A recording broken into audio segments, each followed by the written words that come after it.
집착하지 마라. 무언가를 이루려 하면 할수록 오래 할 수 없다. 결과에 매몰되지 마라. 과정에 충실해야 더 좋은 결과를 만날 수 있다. 감정을 가라앉혀라. 그래야 다음을 기약할 수 있다. 밸런싱 아티스트는 우리에게 다소 낯선 표현이죠. 사물을 쌓아 올리며 중심을 잡는 아티스트로서의 저자 앤소울은 10년간 쌓고 무너뜨리며 깨달은 삶의 지혜를 나이 40에 고백합니다. 우리의 삶에도 무언가를 쌓다가 무너뜨리고 좌절하고 고민하고, 하지만 이런 모든 과정이 삶의 균형을 잡기 위한 연습이라고, 가끔은 무너져도 괜찮다고 위로의 메시지를 띄웁니다. 혹시 지금 뜻대로 안 되는 일로 실망 중이시라면 앤소울의 고백을 들으며 내일은 떨어진 하나의 돌을 다시 쌓을 수 있는 희망을 꿈꾸기를 바라봅니다. 함께 감상하시죠.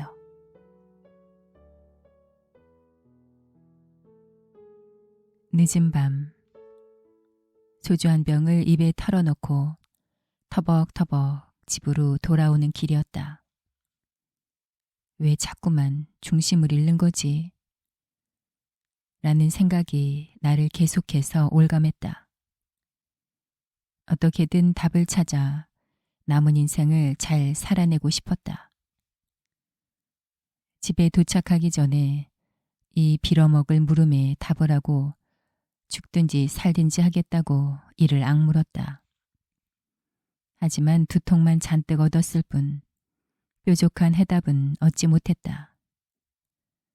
바로 그때 쓰레기 더미를 뒤지며 허기를 채우고 있는 고양이 한 마리를 보게 되었다. 평소에 자주 볼 수 있는 광경이었지만 그날따라 유독 고양이 모습이 나처럼 느껴졌다. 더 이상 내려설 곳 없는 바닥에서 어떻게든 버티고 나아간 고양이를 보니 괜스레 가슴이 먹먹해졌다. 처절한 식사를 다 마친 고양이는 높은 벽 앞에 섰다. 그러곤 너무나 가볍게 점프해 그 벽을 올라서 아주 좁은 길을 따라 우아하게 사라졌다. 녀석은 나의 편협한 생각에 반론이라도 제기하듯이 야음 속에서 야옹거렸다. 헐. 방금까지만 해도 측은하고 안타깝게만 했던 고양이가 너무나 우아하고 멋져 보였다.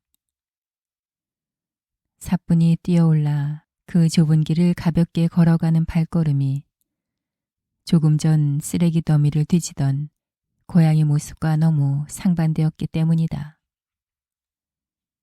갑자기 묘하게 마음의 중심이 잡히는 느낌이 들었다. 같은 뜻의 묘자는 아니지만 그래서 고양이를 한자로 묘라고 표현하는 걸까? 뭐라고 딱 정의하긴 어렵지만 처절함 속에서도 자기다움을 잃지 않는구나 라는 감동이 밀려왔다.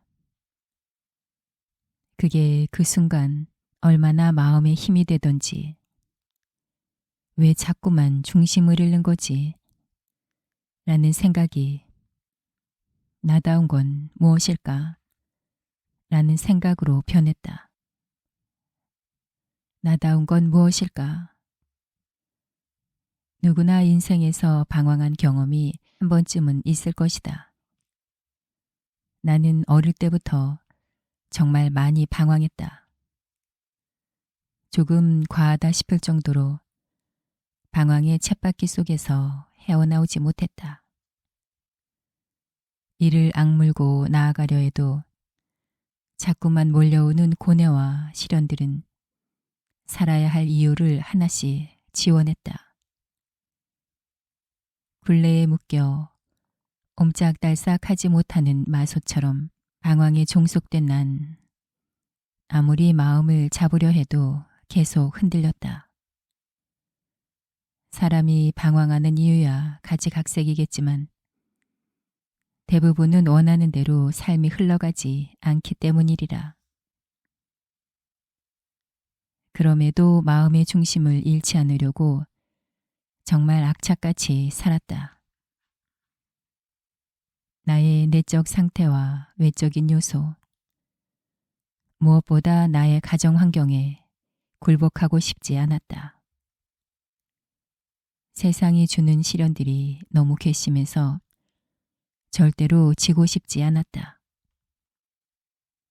하지만 매번 흔들렸고 중심을 잃고 무너질 때면 정말 큰 좌절감이 들었다. 그때마다 살아야 할 이유보다 죽어야 할 이유를 가슴에 새겼다. 내가 대체 왜 살아야 하지? 고양이는 원래 높이 뛰고 몸의 중심을 잘 잡는 동물로 정평이 나 있다. 평소엔 그런 모습이 너무 당연하기 때문에 신기할 것이 전혀 없다. 나는 그런 자기다움, 누군가 날 보았을 때 너무나도 당연하게 느껴지는 본래의 나의 모습이 무엇일지 생각했다. 며칠을 생각과 씨름하며 나다움에 대해 정의를 내리지 못했다. 그러던 중 어둠 속 고양이가 나에게 던진 야옹의 의미를 알게 되었다. 고양이는 고양이다운 것에 대해 생각하지 않는다. 태어나길 그렇게 태어났을 뿐. 방황의 굴레가 툭 끊어지는 기분이었다. 문득 내가 너무 많은 걸 가지고 있었구나 라는 생각이 들었다. 누군가에게 더 잘 보이고 인정받기 위해 나답지 않은 날 내 안에 쌓아두고 있었단 사실을 깨닫게 되자 나다움을 그럴싸하게 꾸미고 억지로 깨맞추는 일은 더 이상 하고 싶지 않았다. 그런 날 과감하게 버리기로 마음먹었다. 비록 쓰레기 더미를 뒤지며 처절하게 식사했지만 중심만은 잃지 않았던 고양이처럼. 고양이다움을 보며 나이가 들수록 나다움이라는 것을 억지로 만들어낼 필요는 없다는 사실을 알게 되었다. 도덕책에나 나올 법한 말이지만 나는 나다. 어떠한 수식어로도 표현이 안 되는 그냥 나인 것이다. 무언가 정의된 어떠한 내가 아닌 그냥 나이면 된다. 붙잡으려고 아무리 용을 써도 잡히지 않던 삶의 중심이 잡히기 시작했다. 그날 이후로 나는 자연스럽게 걷기 시작했고 나답게 생각하며 행동할 수 있게 되었다. 스스로를 정의하지 말자고 다짐했다. 이게 나다. 나여야만 한다. 라는 생각들은 자연스러운 생각이지만 이미 세상이 정해놓은 틀에 나를 꿰맞추는 일일 수 있다는 사실을 간과하지 않기로 했다.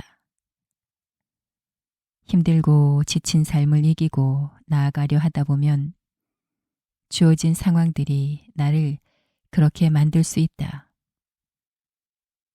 억지로 나를 포장하게 하고 계속 더 씌우게 만든다. 그러다 보면 우린 중심을 잃을 수밖에 없다.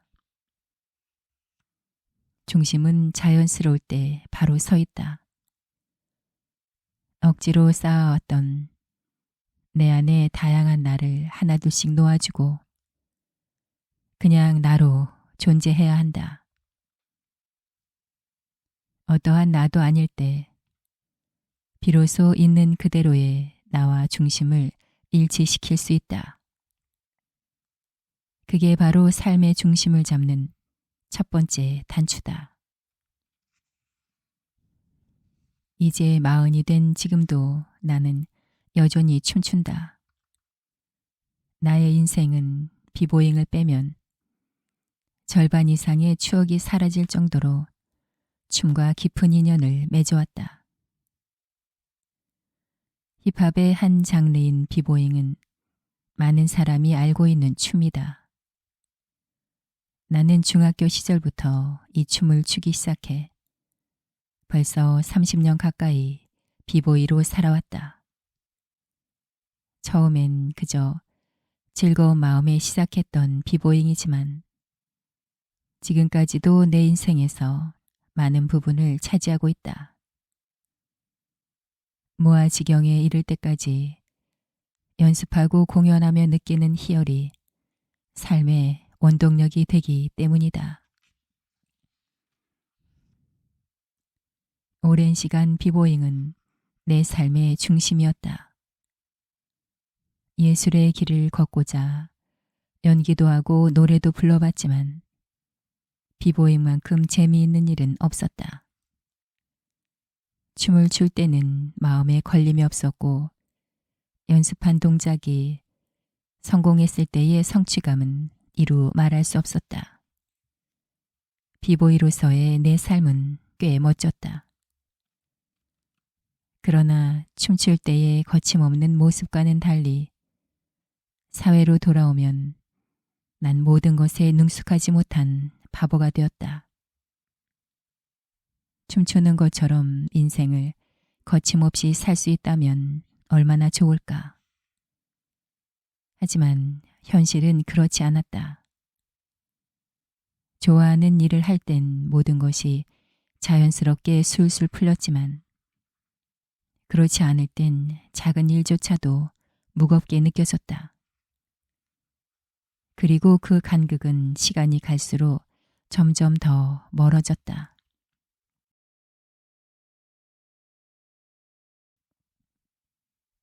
나는 이 차이가 점점 더 불편하게 느껴졌다.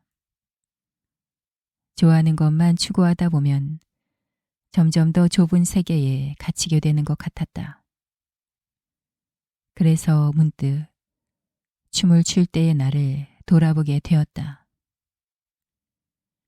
비보잉에서 느꼈던 자유와 자신감은 어디에서 온 것일까? 그 해답은 내가 오랜 시간 부딪히고 연습해오면서 얻은 자신감과 그 속에서 단단해진 나 자신에 대한 믿음에 있었다. 춤을 통해 나는 나만의 방식으로 삶을 살아가고 있었다. 하지만 그 과정이 결코 쉽지 않았다.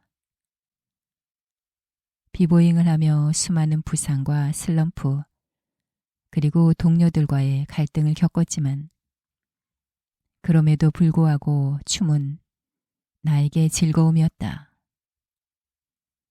반면에 사회에서 일할 땐 사소한 것에도 짜증이 나고 화가 났다. 그 이유는 바로 좋아하는 일을 할 때는 모든 어려움이 도전처럼 느껴졌고 싫어하는 일을 할 때는 작은 문제조차도 큰 부담으로 다가왔기 때문이었다. 그러던 어느 날 나는 문득 춤이 싫어졌다. 그 이유는 단순했다. 경제적인 문제 때문이었다. 크게 유명해지지 않는 한 예술가로서 살아간다는 것은 정말 힘든 일이었다. 지칠 대로 지친 난 결국 비보잉을 떠나기로 결심했다. 더 이상 예술만으로는 살아갈 수 없다는 현실을 받아들였다. 그렇게 30대가 넘은 나이에 예술 활동을 접고 처음으로 회사에 취직했다. 회사의 규칙적인 생활에 적응하는 것은 쉽지 않았다. 하지만 조금씩 내 마음도 안정되고 오히려 춤을 출 때는 느끼지 못했던 여유가 생기기 시작했다. 회사에 다닌 지 1년 반이 지났을 때 나는 이전에는 보지 못했던 것들을 보게 되었다.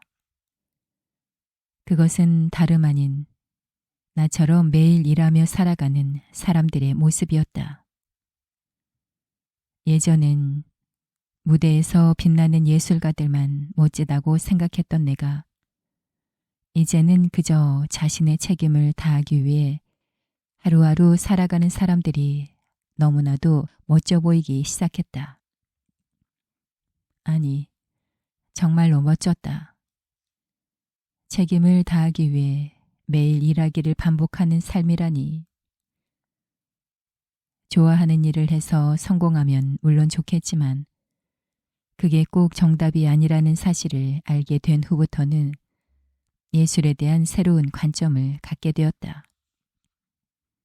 매일매일 세상과 부딪히며 자신만의 길을 찾아가는 것이야말로 진정한 예술이라는 것을 말이다. 아침마다 졸음과 싸워 이겨내는 것, 출퇴근 지옥을 맛보는 것, 죽이 되든 밥이 되든 일을 완성하는 것, 월급 들어오면 걱정 없이 치킨 한 마리를 시킬 수 있는 것, 내가 하는 일에 대해 가끔은 보람을 느끼는 것 등처럼 일상 그 자체가 예술인 것이다. 삶은 그 자체로 예술이며 우리는 모두 그 무대 위에서 자신의 역할을 다하는 예술가다. 이 깨달음을 얻은 후 나는 현실과 꿈 사이에서 중심을 잡는 것에 더욱 집중하기 시작했다. 춤을 출 때의 자유와 자신감은 내가 세상과 부딪히는데 필요한 힘이 되었고 사회에서의 현실 감각은 나를 더욱 단단하게 만들었다. 비보잉과 현실은 서로 다른 세계처럼 보였지만 결국 두 세계는 내 삶을 더욱 풍요롭게 만드는 요소들이었다. 산다는 것은 때때로 권태롭고 무겁고 복잡하게 느껴지지만 그 자체로 예술이다. 우리 삶을 더욱 깊이 있게 만드는 과정이기 때문이다. 하지만 더 중요한 것은 그것이 춤이든 일이든 얼마나 화려한가가 아니라 얼마나 진심을 다하고 있는가이다. 그러니 당신도 일상이라는 무대에서 그저 당신답게 춤추길 바란다. 결국 우리 모두 인생이라는 예술의 한가운데 서 있는 예술가들이니까. 어릴 적 늘 찾고 부르던 이름 엄마. 나이 먹으며 철이 들어 부르는 이름 어머니. 국제화 시대에 맞춰 영어로는 mother. 그 존재는 나에게 정말 큰 이름이다. 그녀와의 첫 인연은 나를 낳는 것으로 시작되어 내가 어릴 때는 나를 무조건으로 키워줬고 또한 내가 성인이 되어 나이가 들어서도 삶의 중심이 되어줬다. 마치 모든 것을 내어주는 자연처럼 어머니는 내게 늘 한결같은 존재다. 어머니가 계시지 않았다면 나는 지금 여기까지 오기가 훨씬 더 힘들었을 것이다. 나는 내 마음이 가는 대로 살았다. 스스로 무언가를 깨달았다며 스님이 되겠다고 생 난리를 쳤고 군대에 가서는 탈영이라는 대형 사고를 쳤다. 저녁 후에는 몸 여기저기에 문신하고 예술로 세상을 바꾸겠다고 호기를 부렸다. 이런 나를 보고 삿대질에 든 사람이 한 트럭이다. 하지만 오랜 시간 나를 있는 그대로 바라봐준 사람은 어머니였다. 이런 어머니를 떠올릴 때마다 마음 한구석이 저릿하다. 살면서 누군가 한 명이라도 나를 있는 그대로 바라봐 준다는 것은 정말 어마어마한 일이다. 내가 무슨 짓을 해도 말없이 지켜봐주는 그런 존재는 흔치 않다. 그 역할이 어머니일 수도 있고 아버지, 친구 혹은 동료일 수도 있겠지만 나에게 그 존재는 엄마였다. 인간은 혼자 살 수 없기에 분명한 의지처가 필요하다. 처음부터 나 혼자서 중심을 잘 잡고 사는 사람은 없다. 나에게 삶에 영향을 주고 힘이 되어주는 존재가 반드시 나타나기 마련이다. 어린 시절에는 그 소중함을 잘 알지 못했다. 내가 잘나서 내 힘으로 잘 살아가고 있다고 생각했었다. 그러나 삶이 나락으로 떨어지고 힘들어질수록 내 옆에서 늘 함께 해준 존재가 얼마나 고마운지를 알게 되었다. 그들이 우리 곁에 있는 것이 당연하다고 여길 수 있지만 그들도 자신만의 힘겨운 삶을 견뎌내고 있다는 사실을 알아야 한다. 그들이 우리에게 힘이 되어준다는 것은 그들 스스로 우리를 위해 더욱 인내하며 자신을 단련해왔다는 뜻이다. 나는 주변 사람들로부터 해피바이러스라는 별명을 들을 정도로 밝은 사람이다. 하지만 난 남들 앞에서 나의 이야기를 꺼내는 것을 그리 좋아하지 않는다. 내가 가진 내면의 고통을 이야기하면 분위기가 무서워지는 게 싫어서 속으로 사귀며 살았다. 한때는 내 고통을 거리낌 없이 드러낸 적도 있었는데 그때마다 주변 사람들이 하나둘씩 떠났다. 나를 어려워하고 피하는 이들이 많았기 때문이다. 이게 난데 뭐 어쩌라고 라는 마음이 컸던 시절이었다. 하지만 그런 태도로 살면 혼자 남게 된다는 것을 몸소 느낀 후 나는 조금씩 변했다. 나의 세상이 아닌 우리 모두의 세상에서 함께 살아가는 법을 배우기 시작했다. 그렇게 내 안의 어두움을 감추고 살다 보니 주변의 사람들이 다시 하나둘씩 늘어났다.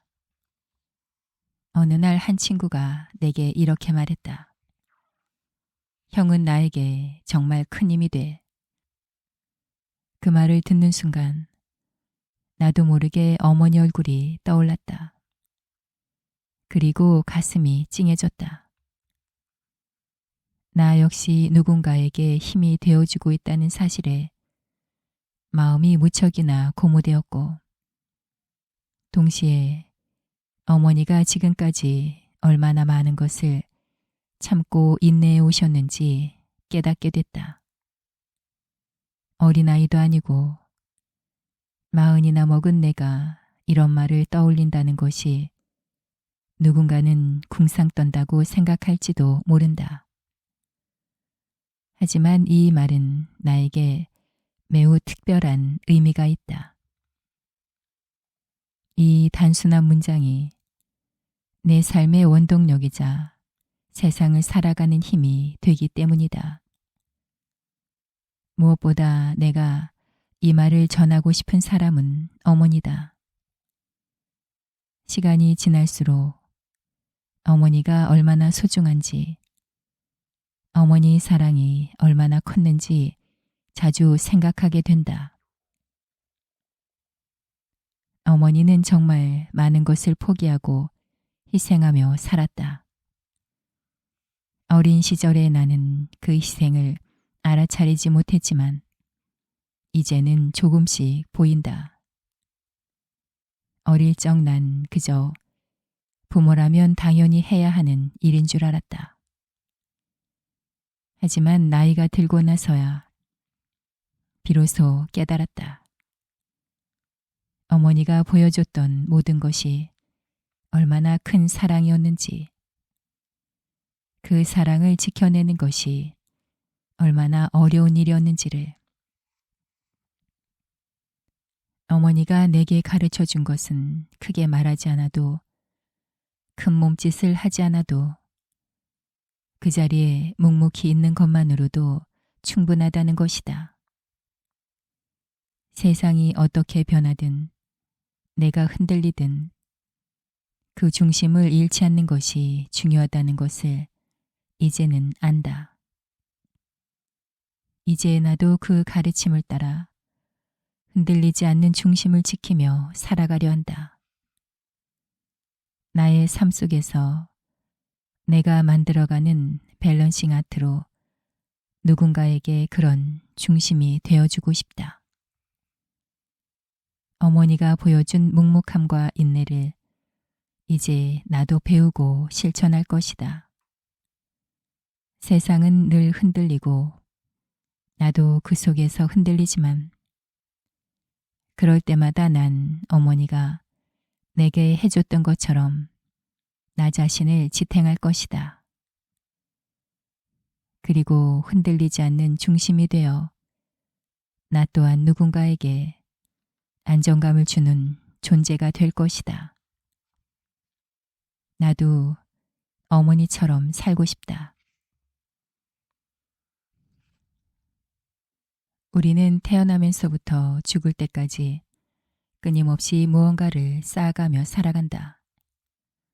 새로운 해가 지날수록 자연스레 나이를 쌓으며 주름을 쌓고 마음을 쌓는다. 이 쌓아감은 끝날 때까지 끝나지 않는다. 다 쌓는다는 것은 어떤 것일까? 우리의 인생을 무사히 끝마치며 삶을 마감하는 순간, 직장에서 시작한 큰 프로젝트가 완성되는 순간, 내가 한참을 앉아 하나의 작품의 중심을 잡아내는 순간, 우리는 무언가를 쌓으며 끝마치는 순간을 살면서 여러 차례 마주한다. 과연 그 순간 우리의 기분은 한결 나아질까? 그것은 그 수많은 순간을 어떻게 쌓아왔느냐에 따라 다를 것이다. 아무리 많은 것을 쌓아 올렸다고 해도 그것이 단지 욕망에 기반한 것이라면 뒤를 돌아봤을 때 후회와 미련만이 남을지도 모른다. 결국 우리가 쌓아가며 얻은 결과보다 그 과정에서 무엇을 배우고 어떻게 성장했는지가 중요하다는 말이다. 어릴 적 난 세상 누구도 따라올 자 없는 천방지축의 개구장이었다. 동네 형들을 놀리기 일쑤였고 마음 상한 형들이 나를 잡으려고 하면 달리기는 또 어찌나 빠른지 잘도 도망 다녔다. 내가 갖고 싶은 것이 있으면 없는 형편에도 악을 쓰며 떼를 썼고 내 뜻대로 되지 않을 땐 방문을 잠그고 들어가 온종일 이불에서 나오질 않았다. 그래서 그런지 나이를 좀 먹어가면서도 나는 고집과 뜻을 잘 굽히지 않았고 하고 싶은 일이 생기면 이를 악물고 나아갔다. 주변에 피해를 주든 말든 당장은 내가 더 중요하다며 그렇게 살았다.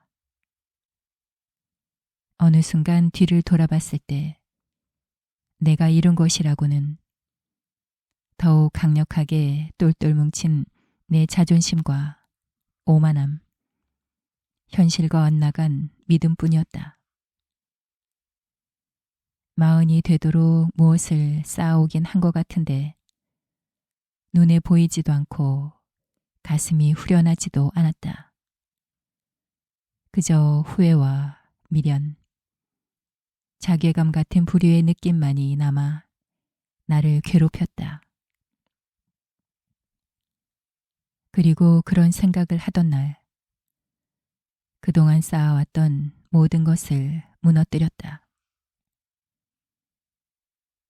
그 선택을 절대로 후회하지 않는다. 앞으로 더욱 잘 쌓아가기 위해 반드시 겪어야 할 과정이었다. 삶을 쌓아간다는 것은 결코 한 번에 착착 쌓아져 완성되는 것이 아니다. 몇 번이고 무너지고 다시 쌓기를 반복하며 이루어 나아가는 것이다. 그 안에서 실패, 좌절, 고통, 행복, 성취감, 희열의 감정들이 계속해서 왔다 갔다 하며 더욱 잘 쌓기 위한 발판을 다지는 것이다. 낙담하지 말자. 당장의 괴로움이 당신을 무너뜨리려 해도, 그래서 무너진다고 하더라도 지금껏 쌓아온 모든 것들을 내던져야 한다. 다시 시작하면 된다. 쌓아온 것들을 과감히 내려놓을 때의 아쉬움과 고뇌마저 저 멀리 던져버리고 새롭게 나아가자. 굳게 마음 먹고 한 걸음 한 걸음 다시 발을 내딛다 보면 또 다른 종착역에서 당신만의 춤이 시작될 것이다. 모든 일이 완성되어야만 우리의 기분이 나아지는 건 아니다.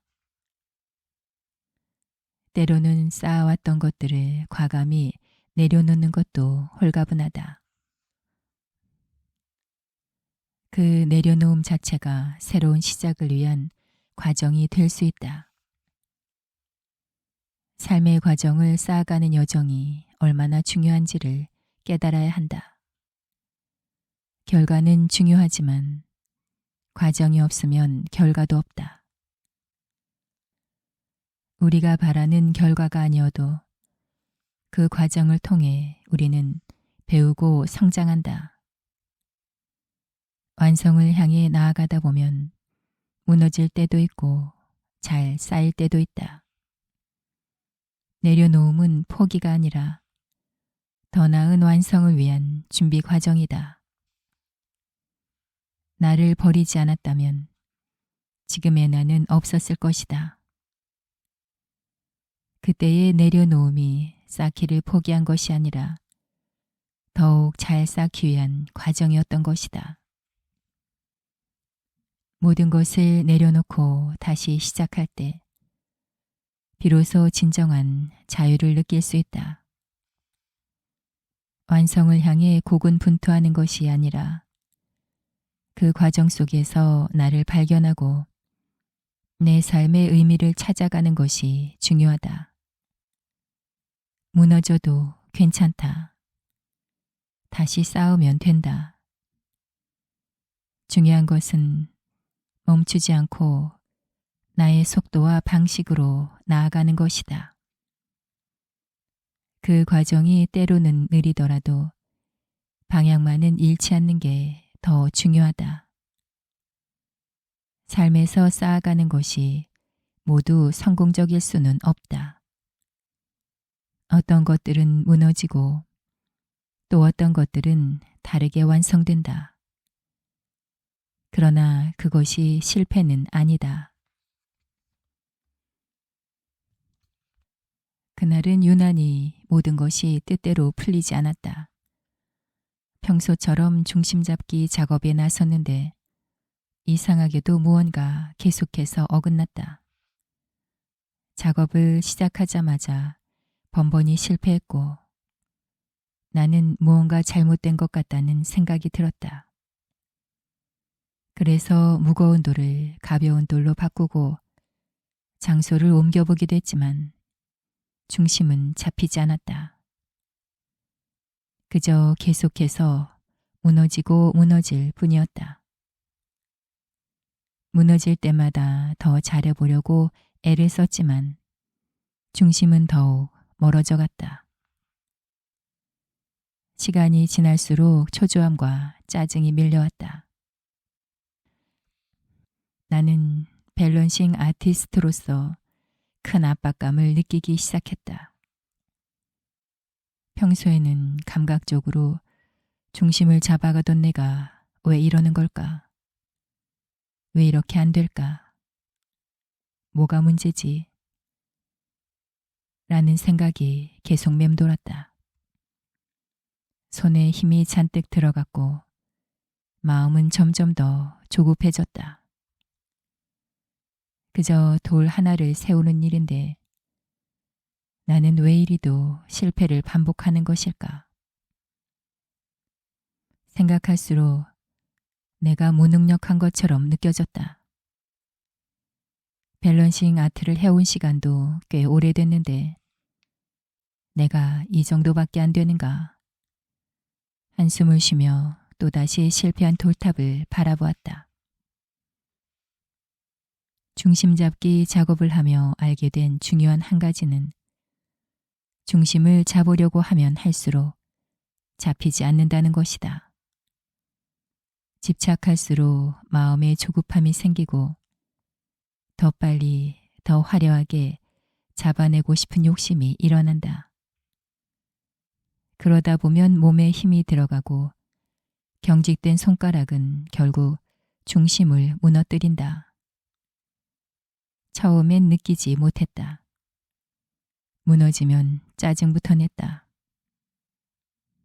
짜증내며 화를 내봤자 중심은 더 안 잡혔다.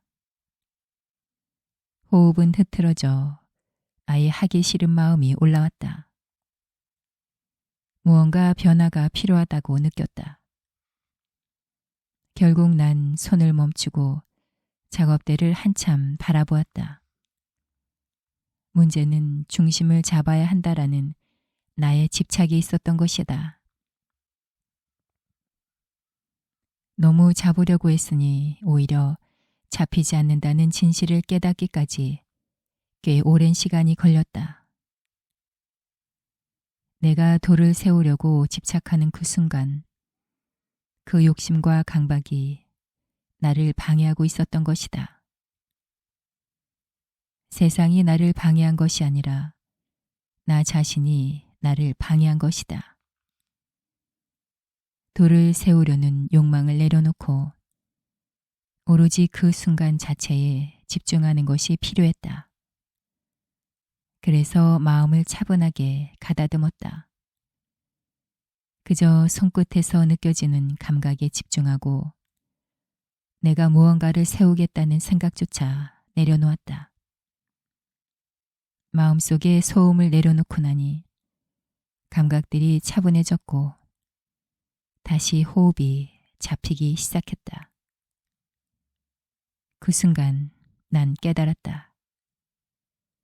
더 이상 중심을 잡겠다라는 집착이 아니라 그저 이 순간에 온전히 머물러야 한다는 것을. 여기서 중요한 것은 오직 그 순간에 머무를 수 있게 되었다는 점이다.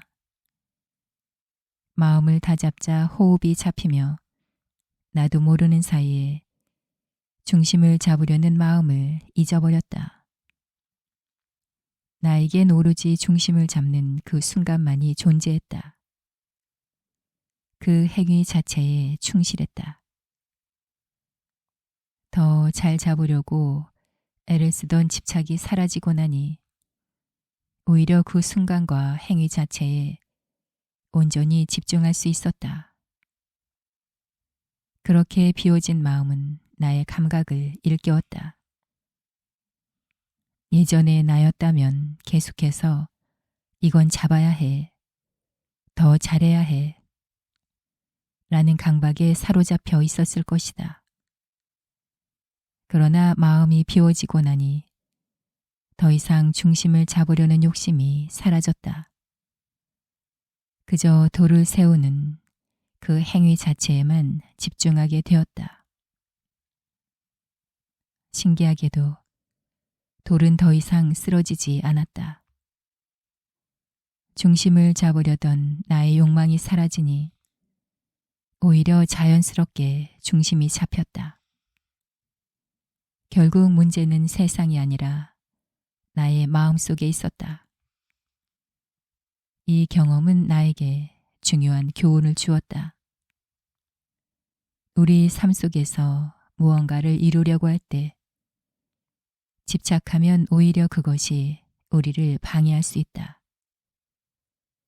더 잘하려고 애를 쓰는 순간 마음에 조급함이 생기고 그것이 발목을 잡는다. 마치 무대 위에서 가수가 관객의 반응에 집착하면 노래에 집중하지 못해 결국 무대를 망치는 것처럼 무언가를 이루기 위해선 결과만을 바라보고 집착하는 것이 아니라 그 과정에서 충실한 자세가 필요하다. 나를 가로막는 문제들이 생겼을 때 조급함과 욕심에 사로잡히면 답은 보이지 않는다. 오히려 마음을 내려놓고 그 순간을 차분히 바라보아야 비로소 문제의 본질이 보이기 시작한다. 나는 그날 중심을 잡으려고 애쓰는 것이 아니라 그저 그 순간에 집중하는 법을 배웠다. 그때야 비로소 돌을 세울 수 있었다. 인생에서도 마찬가지다. 우리가 원하는 결과를 향해 달려가려 할수록 조급함이 생기고 그것이 우리를 방해한다. 그러나 그 과정에 충실하고 그 순간을 받아들이면 결과는 자연스럽게 다가온다. 당장 해결되지 않는 문제가 삶을 가로막는 기분이 든다면 탓하고 짜증을 내기보다 그러한 마음들을 가라앉히고 순간에 충실하도록 깊이 숨을 들이마시자. 그리하면 보일 것이다. 무엇이 문제였는지. 모든 문제의 답은 나에게 주어진 그 순간에 있다. 나를 가로막는 것도 순간이고 그 순간을 해결해야 다음 순간으로 나아갈 수 있기 때문이다. 집착하지 마라. 무언가를 이루려 하면 할수록 오래 할 수 없다. 결과에 매몰리지 마라. 과정에 충실해야 더 좋은 결과를 만날 수 있다. 감정을 가라앉혀라. 그래야 다음을 기약할 수 있다.